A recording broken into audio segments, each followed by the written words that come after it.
Hi, my name is Robin Stewart. I've been self-employed for 10 years, and these are my self-employment hacks for actually autistic people. When you're thinking about being self-employed, you need to think obviously about what products or services you are going to be able to deliver. And one way of thinking about this is to think about your skill set. And within your skill set, each of those skills is a potential revenue stream. So, for example, if you're an artist, that means you've got a skill set. It's not just being an artist. Let me explain.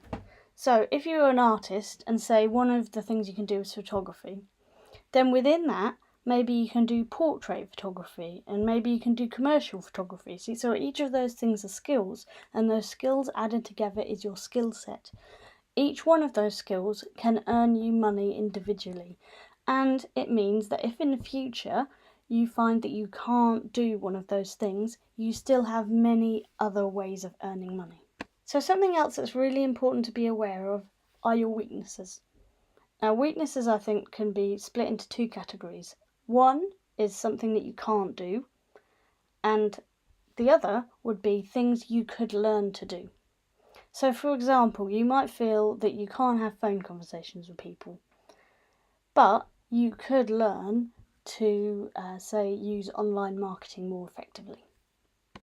As a self-employed person, you have responsibilities. I would say that you have four main responsibilities: legal, customer experience, product quality, and your own welfare. So your legal responsibilities, firstly, financial. So you can be a sole trader, which means that you're working under your own name, but you still have to fill out a self-assessment tax return or have an appointed accountant. Second thing is, depending on what kind of products or services you're providing, there may be an industry body that sets out standards or good practice or ways of doing things or the qualifications that you have to have. So you need to look that up beforehand. The next thing to think about here is the responsibility of you delivering that service, but also your customer's responsibility to pay you and pay you in good time. So I would recommend writing a contract, and there are templates available online, and depending on what kind of industry you're working in, there'll probably be like a union or something like that that will have that kind of information, how to write a contract, or you could ask people that have done it before.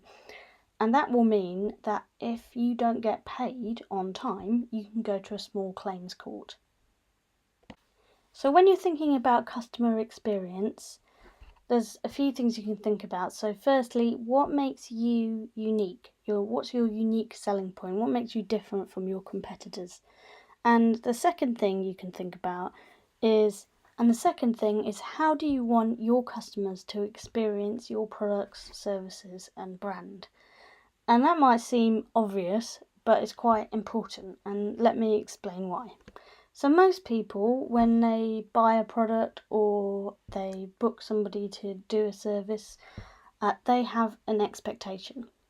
Just like if you were playing a game of, say, volleyball with a friend, and you lob the ball over to them and they lob it back to you, and then you lob it back to them, but then they lob back a TV, that's not meeting your expectations, and you'd probably feel quite annoyed. And that is exactly how you don't want your customers to feel. You want to set out ahead of time, before they even commit to buying your service, the expectations, the things you are going to do, the standard you are going to do your work at. And you need to make sure that you keep to that.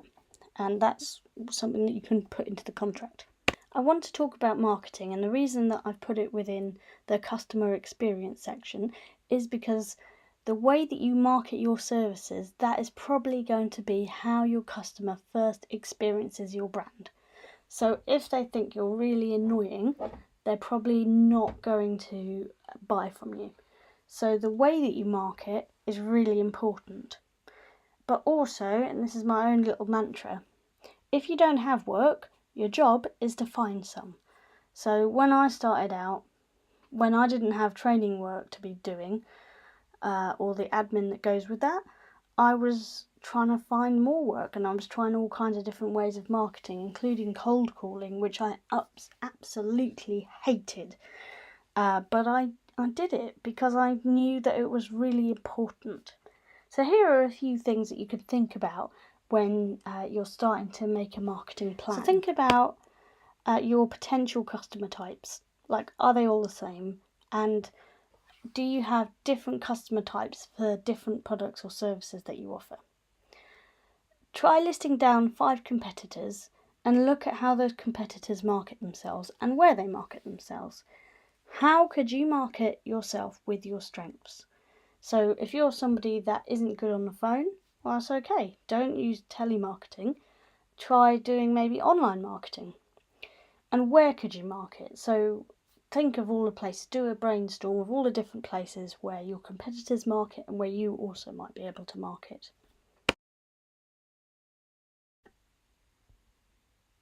And if you find that one strategy doesn't work, don't just stick with that strategy, change your strategy.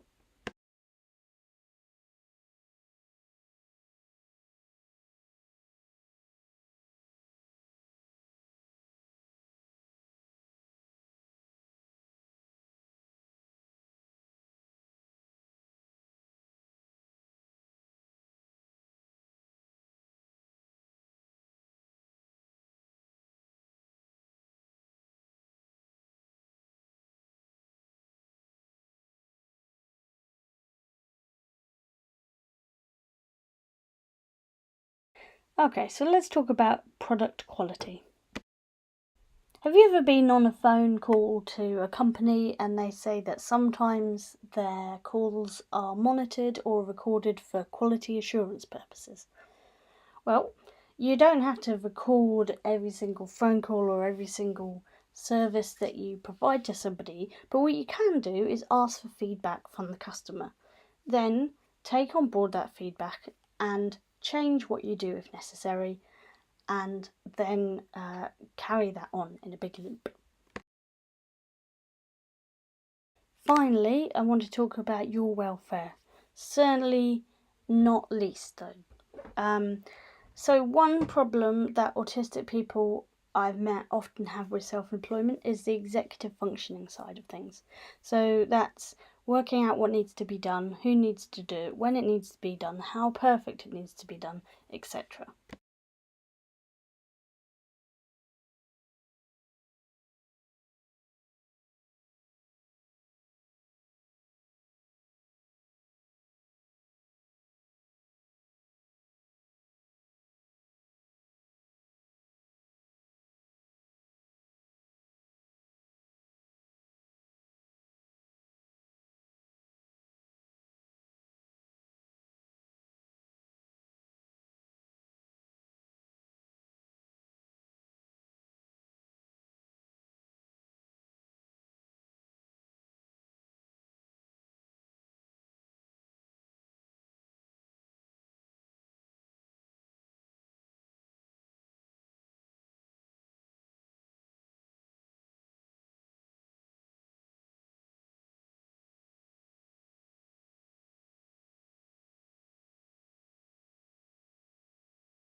This is my example. This is Square. I use Square as my card payment method, and for a while now it's been very easy to take card payments, and it became easier to take cash payments once I started putting it through the Square app.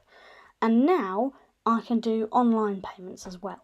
When people buy books or t-shirts or something like that. The key to this is that every single transaction equals in the same result, which is an email. And I can manage that because they're all from the same email address. I can put them in a folder and I can do them as I go along, and then I've got a folder for emails that I have attended to. So that way I can make sure that they are listed within my bookkeeping and that I have actually, if I needed to post something or something like that, that I've actually done it. Thanks very much for watching. If you want more information about what I do, you can go to www.robinsteward.com.